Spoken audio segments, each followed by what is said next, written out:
Cobranças e reajustes abusivos dos planos de saúde para as pessoas idosas. O que fazer? Olá, meu nome é Juliana Pimentel, sou advogada, especialista em direito previdenciário. Estou aqui para apresentar mais um episódio do canal As Irmãs do Previdenciário. No nosso canal, a gente trata de assuntos relacionados ao direito previdenciário e também assuntos relacionados às pessoas idosas. E hoje nós vamos tratar de um assunto bem bacana, que é relacionado a plano de saúde para as pessoas idosas. E para isso, a gente trouxe uma convidada muito especial, que é a doutora Ludmila Nunes. Mas antes de apresentá-la, eu gostaria de pedir para você já dar o like, já curtir, já compartilhar, enviar para as pessoas que possam ter interesse no assunto. Doutora Ludmila Nunes, seja muito bem-vinda, obrigada pela participação e se sinta bem à vontade aqui no nosso canal para poder falar de um assunto que você domina muito e é especialista, né? Inclusive, advogada especialista em direito médico. Bem-vinda. Muito obrigada, Juliana. Agradeço o convite. É uma honra participar aqui com vocês, porque é necessário trazer informação, né? Esse canal de vocês é muito, muito, muito importante para todo mundo, porque informação tem que ser acessível e vocês conseguem trazer essa pegada, né, de informação acessível para todo o povo, para todo o público idoso, para quem quer informação. Obrigada, fico feliz por isso, porque de fato, quando a gente pensou em criar esse canal, né, Mariana e eu, foi justamente para isso, né, para dar informação para a população em geral, para o público, porque a forma de se comunicar precisa ser clara, né, e correta também, porque tem tanta informação também na internet que é duvidosa, né? Então, aqui a gente busca trazer convidados que realmente são especialistas, que dominam o assunto. Queria já deixar aqui um abraço carinhoso e um beijo da Mariana, né, que é minha irmã, minha sócia, as Irmãs do Previdenciário. Não pôde estar presente hoje por um motivo de acidente, né? Ela teve um problema no pé, enfim, se acidentou e deixou um beijo para você, tá bom, Lud? Vocês obrigada. Que têm uma amizade aí antiga, né? Verdade. Isso mesmo, bom demais. Então, entrando aqui no assunto sobre cobrança e reajustes abusivos dos planos de saúde, né? Do plano de saúde em geral, assim, para as pessoas idosas, queria que você falasse para a gente, assim, como que a pessoa idosa pode identificar que existe um reajuste abusivo no plano de saúde dela, né, uma cobrança abusiva, porque a gente escuta muito no nosso dia a dia da advocacia previdenciária lá no escritório, que a gente atende muitas pessoas idosas, e eles acabam falando de outros assuntos também que não sejam só uma aposentadoria, um benefício do INSS.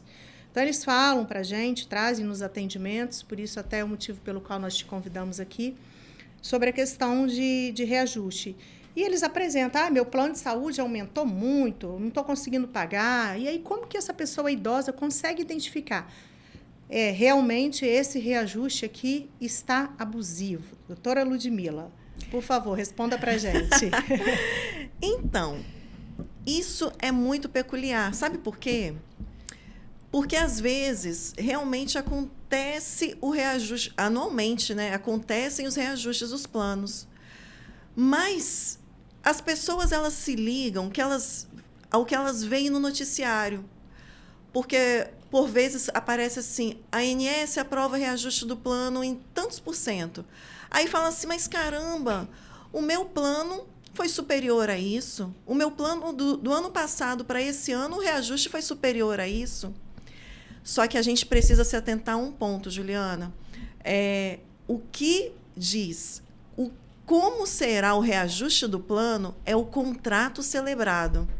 Aquele reajuste, aquela notícia de que o plano de saúde vai ter 8%, 6%, 7%, 8% de aumento, ele se refere a uma certa categoria de plano, que é aquele plano de saúde que a pessoa faz diretamente com a empresa, com a prestadora de serviço do plano. Ela vai lá e assina o contrato dela diretamente com o plano. Nesse tipo de contrato, se aplica o reajuste que aparece no noticiário. Mas se o plano dela, por exemplo, for a minha entidade de classe, o meu sindicato, foi quem celebrou o contrato e eu fui lá e assinei junto com o sindicato para aderir ao plano, ou a empresa que eu trabalho celebrou um contrato com o plano e eu aderi, é outra modalidade de plano. Ou então, sou funcionário de uma empresa pública, como Correios, por exemplo, como Banco do Brasil, se aplica outro tipo de reajuste de plano. O que estabelece como a definição do reajuste a ser aplicado? O contrato celebrado e a análise dos cálculos. Porque, por muitas vezes, ainda por cima, no contrato ele diz, o reajuste vai ser anual, mas quando você vai olhar lá na fatura mesmo, é feito de outra forma, o cálculo é feito de outra forma, e a pessoa realmente tem um aumento maior do que aquele que está estabelecido e do que realmente deveria esperar, entendeu? Uhum.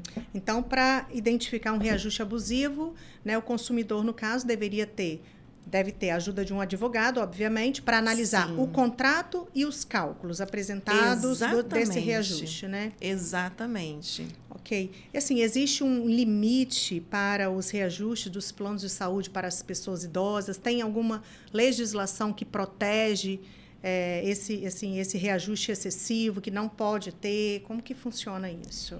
Na verdade, depende do tipo de reajuste previsto no contrato. Hoje, a legislação ela prevê o reajuste que é por faixa etária, aquela de 0 a 18, de 19 a 20, a 29, esse tipo de reajuste. Ou então, tem uma previsibilidade de reajuste anual, que é uma vez ao ano, que tem que estar previsto no contrato, e qual é o índice a ser aplicado. E, além disso, tem o reajuste por sinistralidade, ou seja, é aquela análise se o valor que a pessoa paga condiz com o prejuízo ou não do plano de saúde. Se equivale. Não sei se eu consigo me fazer entender. Sim. Porque existem 3 tipos de reajuste que podem ser aplicados. Mas vou te dar um caso prático, por exemplo. Uhum. Seu João recebeu lá um reajuste de 15% no plano de saúde dele.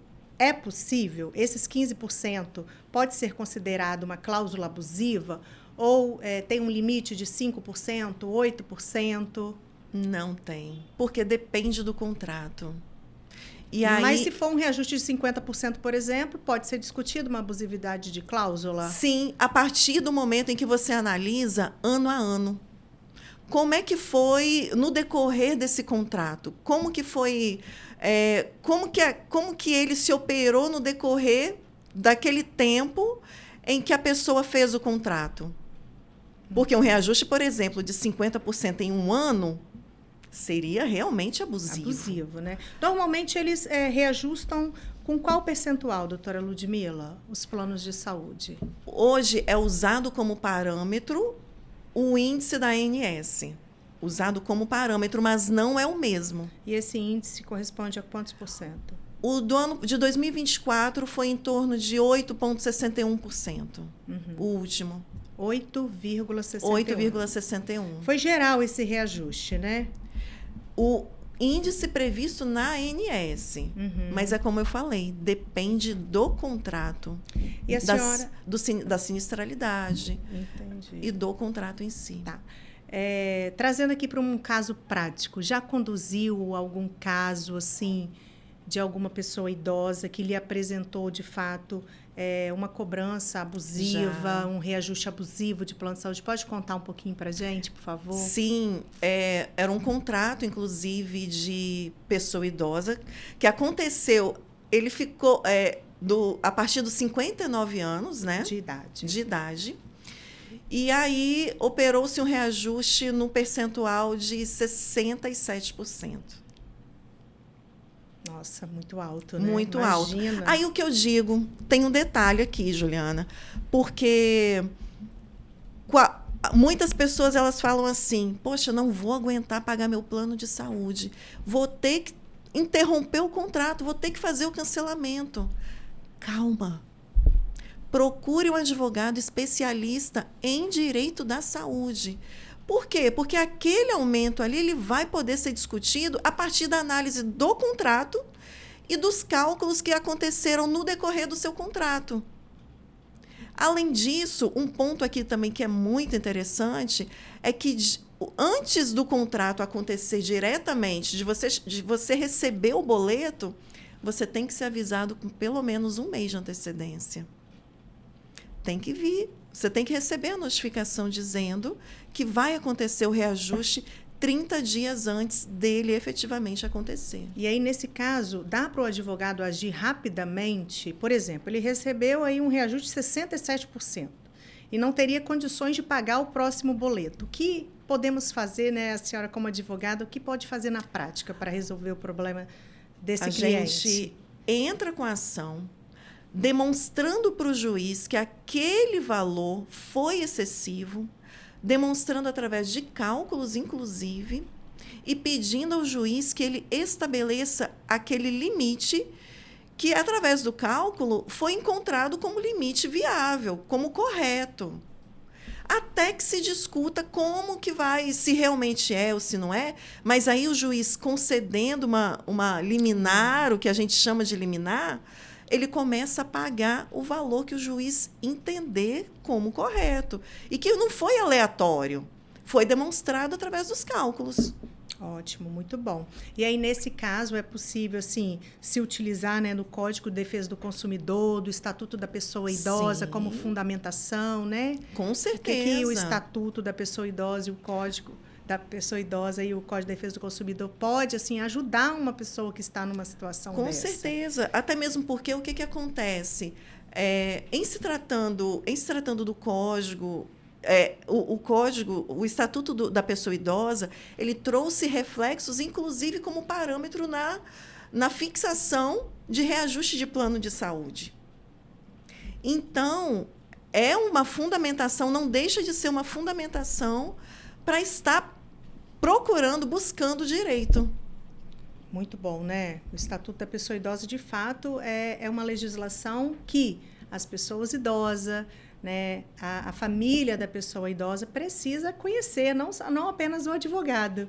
É verdade. Mas, né, a gente precisa conhecer. Hoje em dia, a gente consegue, aí, pelos meios de comunicação, facilmente acesso ao Estatuto da Pessoa Idosa e o Código de Defesa do Consumidor também, né, que é uma legislação muito importante. Importantíssima. Todo mundo é consumidor, né, Ludmila? Verdade. Todo mundo é consumidor. Um ponto aqui que eu gostaria até de deixar aqui claro é o seguinte: quando a gente faz o cálculo e encontra essa abusividade, toda essa abusividade, aquilo que a pessoa pagou a mais, o plano tem obrigação de devolver. Isso numa ação judicial, Na ação né? judicial. Muitas pessoas também nos perguntam assim: devo procurar, né, o órgão de defesa do consumidor ou devo procurar diretamente o judiciário, né, através de um advogado, obviamente, tanto para o órgão de defesa do consumidor quanto o judiciário é sempre indicado que tenha um profissional Sim. especialista, porque não é uma matéria, né, fácil de se conduzir, né? E aí, nesse caso, o indicado sempre é o quê? O indicado é sempre ter o contrato em mãos e procurar um advogado. Sabe por quê, Juliana? Porque o advogado especialista em direito da saúde, ele vai analisar os cálculos de acordo com todos os boletos que a pessoa pagou no decorrer dos anos e vai estudar o que diz o contrato e qual foi o reajuste aplicado ali. Sim, com certeza. Entendeu? E com base também, né, obviamente, no Código de Defesa do Consumidor, no Estatuto e na legislação relacionada ao direito da saúde. Sim. E esse contrato, o consumidor normalmente ele tem esse contrato em mãos? É obrigatório, né? Caso não tenha, qual dica que você dá? Procure o seu plano e exija. A cópia do contrato. A cópia do contrato. E apresente ao seu advogado. Exatamente. Para análise, né? Isso mesmo, bacana. E dentre as decisões do judiciário, né? Você já falou que já teve casos envolvendo o judiciário, que precisou bater a porta do judiciário para discutir essa abusividade de reajuste. Como estão as decisões judiciais, doutora Ludmila? O que o judiciário tem entendido sobre essas cobranças abusivas dos planos de saúde, esses reajustes abusivos? Uma vez que o judiciário ele analisa, verifica também, inclusive através de perícia, se os cálculos apresentados estão condizentes com a legislação, sempre o consumidor ele é beneficiado. Quando um contrato, por exemplo, ele tem cláusulas que são omissas, quando o contrato, por exemplo, tem cláusulas que são, vamos colocar, com interpretação, inclusive, duvidosa, é sempre favorável ao consumidor. Essa, inclusive, é a regra estabelecida no Código de Defesa do Consumidor. Então, o Poder Judiciário, eu posso dizer que dificilmente ele profere uma decisão que seja desfavorável. Mas, obviamente, né, tudo tem que ser muito bem analisado. Os cálculos, no escritório, a gente tem o hábito de apresentar os cálculos já no momento em que a gente entra com a ação. No decorrer do processo, é chamado um perito de confiança do juiz, do Poder Judiciário, para analisar, para ver se realmente a gente está sendo correto ou não. Por muitas vezes, Juliano, o que a gente observa é que o plano, ele coloca, fala assim, cálculos atuariais. Seria a diferença entre o custo que o plano de saúde teve e o que ele recebeu do beneficiário, do usuário do plano, né? E esses cálculos nunca são apresentados, não se chega a um denominador comum. Ele apenas joga lá e vai que cola. Na maioria das vezes cola. O fato é esse. E a partir do momento em que você apresenta que aqueles cálculos não foram apresentados, que simplesmente houve uma soma no decorrer desses anos que ele vem pagando, só somatizando, né, prejuízo, que o consumidor só está somatizando o prejuízo, o judiciário é favorável, sim, ao consumidor. Favorável. E nesses casos, doutora Ludmila, a senhora disse que é possível pedir uma restituição dos valores pagos a maior, vamos colocar, né? Sim. E é possível também pedir uma indenização por dano moral? O que o judiciário tem decidido sobre isso? Existe alguma jurisprudência, alguma decisão consolidada sobre? Quanto às decisões relacionadas a danos morais, a jurisprudência ela não é pacífica. Depende do entendimento do juiz. Por quê? Porque ele pagou? Sim, pagou. Havia relativamente uma previsão contratual, ok, mas tem juiz que entende que não haveria indenização por dano moral, entende isso? Sim, cada caso é um caso. Cada caso é um. Cada caso é um caso. E vamos falar um pouquinho agora sobre o papel da Agência Nacional de Saúde Suplementar, né? A ANS. Como que ela pode trabalhar? Qual o papel dela no controle desses reajustes, doutora Ludmila?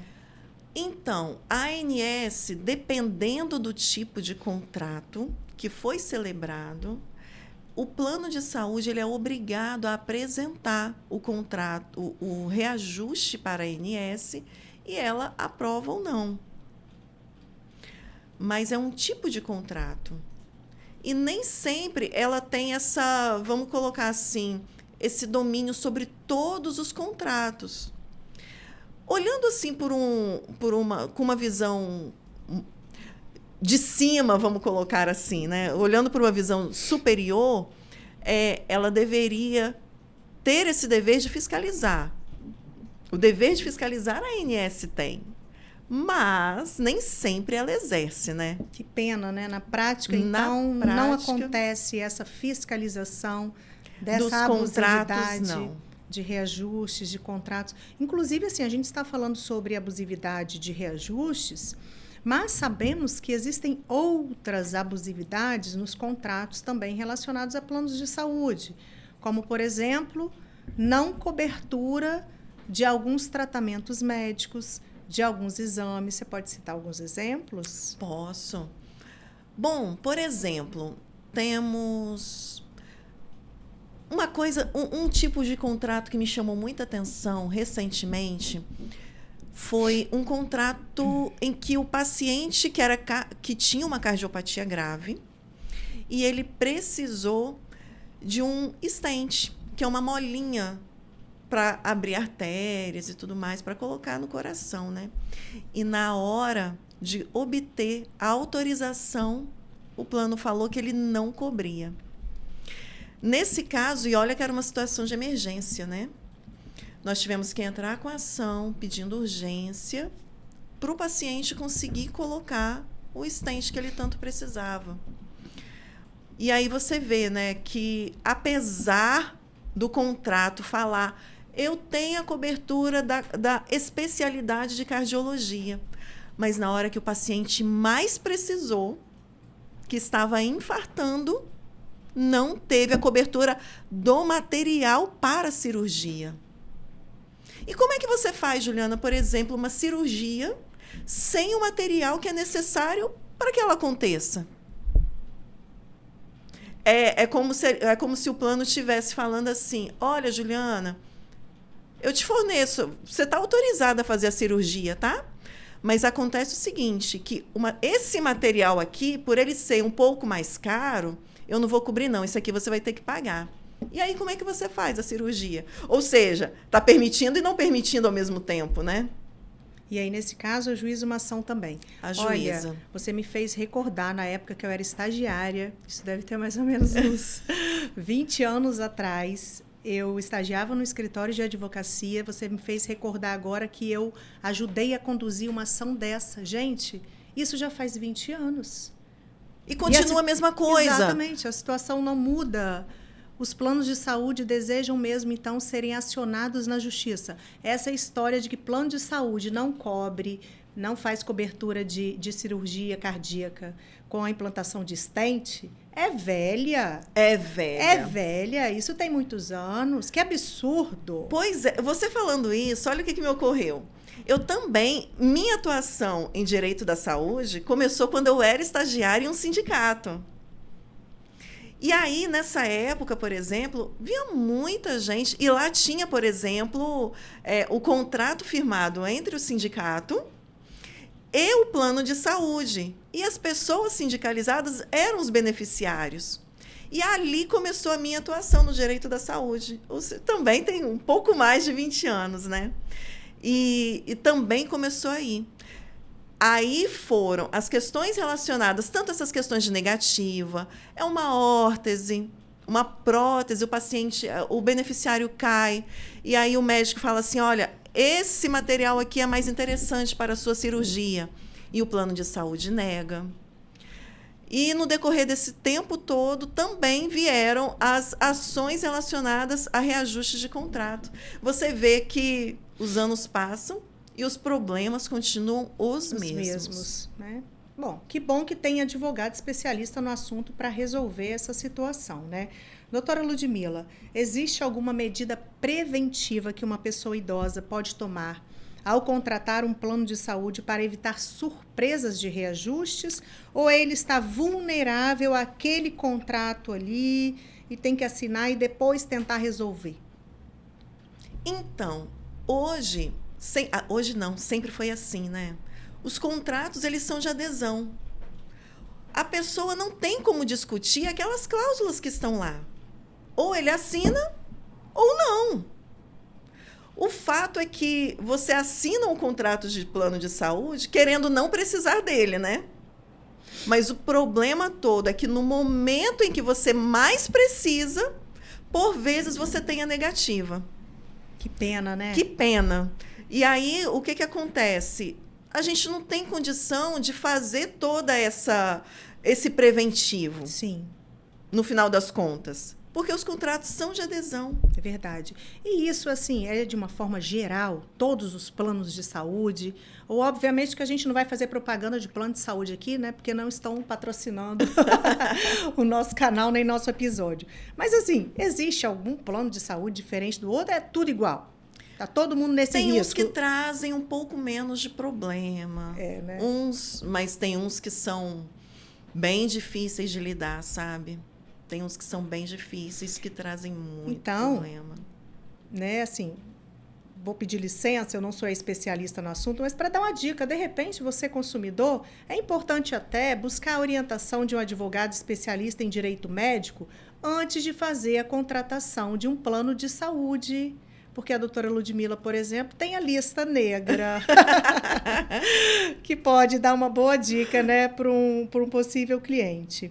Bom, doutora Ludmila, para a gente fechar aqui, né, a nossa entrevista, nosso bate-papo, que foi bem bacana, existe, assim, principais erros que os consumidores cometem ao tentar, assim, contestar um aumento abusivo? A senhora já falou da importância de ter um advogado especialista, né? Mas existe também aquele consumidor que quer contestar tudo, né? Sim. Existe, é óbvio, né? Sempre há esse tipo de consumidor, mas não existe aquele erro. O fato é que tudo parte do tipo de contrato que está previsto, e aí ter a análise se realmente está sendo aplicado aquele que está previsto no contrato ou se tem algo a mais. Sim. Então, não tem esse erro, vamos colocar, grosseiro ao contestar um reajuste. Porque, por muitas vezes, o consumidor ele reclama, fala assim, olha, o aumento foi abusivo, às vezes vai lá no plano, até cancela, fala assim, vou migrar para outro e tal. Mas antes, a orientação antes até de fazer essa migração, veja se não é possível entrar com a ação, porque tem as questões, você já está habituado àqueles médicos, tem ainda aquela questão da afinidade, né? De repente o prejuízo vai ser maior se trocar. Então, a dica ouro para, né, os queridos e as queridas que estão aqui nos assistindo, doutora Ludmila, qual é? Pode ir. A dica ouro é, ao contratar o plano, procure um advogado. Sabe por quê? Porque através dele você vai ter a orientação de como o reajuste poderá ser aplicado ao seu caso. Essa é a dica de ouro. Na verdade, contratar o advogado antes, né, de contratar o plano de saúde até mesmo. Até mesmo. Antes, bacana. Doutora Ludmila, eu gostaria de agradecer muitíssimo a sua participação. Estou muito feliz por tê-la aqui conosco no nosso canal As Irmãs do Previdenciário. E pedir também que deixe o seu contato, o seu @, seu Instagram. Também acompanhe os seus vídeos, que são maravilhosos, tá? Parabéns, continue. Obrigada. Porque esse é o papel do advogado, é o dever de informar, né? De trazer a informação certa para a população em geral. E gostaria também de pedir que acompanhem o nosso canal, As Irmãs do Previdenciário, aqui no YouTube, e também o nosso Instagram, @PimentelMirandaAdvocacia. Por favor, sua rede social. Muito obrigada, Juliana, pelo convite. Adorei estar aqui. Senti falta da Mariana também. Né? A gente tem uma história aqui de 5ª série, a vida inteira estudando junto, é maravilhoso. Amo Mariana. E é um prazer estar aqui. Adorei trazer informação, conversar com você. E sua rede social? Minha rede social é a seguinte, é ludmilanunes.adv.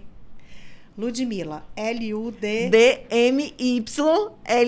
L-A. Nunes. Nunes. Muito obrigada. Eu que agradeço. Até o próximo episódio.